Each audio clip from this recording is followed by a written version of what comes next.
Welcome back, you guys, and have you ever wondered about the backstory of Elfrid Payton's hair? He was picked 10th overall in the 2014 NBA draft, but the thing that most people think of when someone says his name is, what's up with this guy's hair? With the NBA playoffs less than 24 hours away, I was thinking of making a prediction video, but that's not what I'm doing on this channel today. We gotta get to the hard-hitting topics, like if Elfrid Payton's hair shape is ruining his NBA jump shot.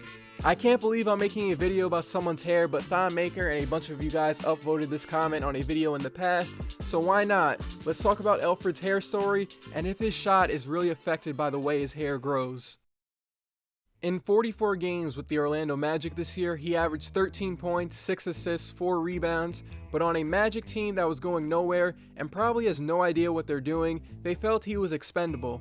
When the Phoenix Suns traded a second-round pick for Payton, a lot of people liked the trade for Phoenix at the time because they had a stash of second-round draft picks, so losing one isn't too big of a deal, and it gives them a few months to see if Elfrid Payton could be good in a new situation. Phoenix just lost Isaiah Cannon for the season, Devin Booker was dealing with injuries, and Tyler Ulis is more suited as a backup, so getting Payton back in a trade was looked at as a good basketball move.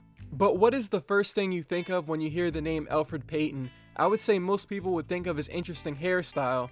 Elfrid believes that people have a misconception about why his hair is so long.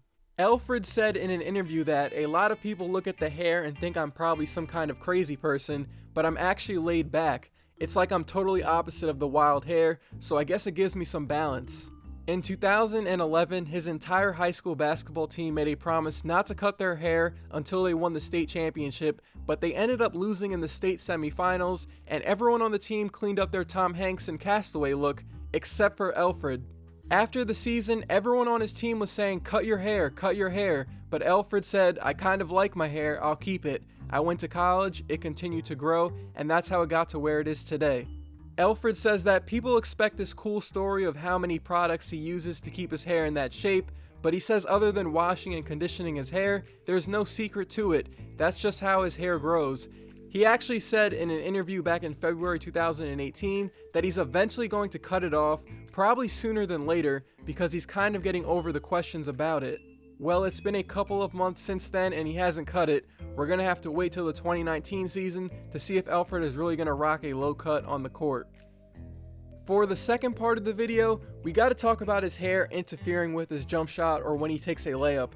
I'm not a professional jump shot expert or anything, but you can clearly see in this video that when Elfrid takes a free throw, his hair moves when he brings up the ball towards his head, which is affecting the trajectory of his shot. And this video isn't the only instance, this has happened many times.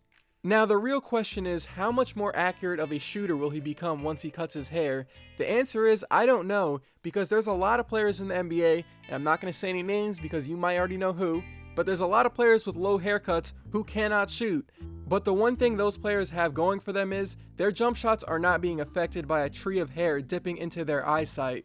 Elfrid is a career 61% free throw shooter, and while his 3-point percentage with the Magic this year was the best in his career, he doesn't take that many threes, and teams will gladly go underneath him when a screen is set, so they'll let him have the jump shot.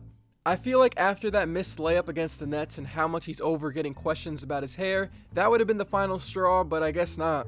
With how bad his percentages have been outside of the restricted area since he's came into the league, I would say there's nothing for him to lose by cutting it.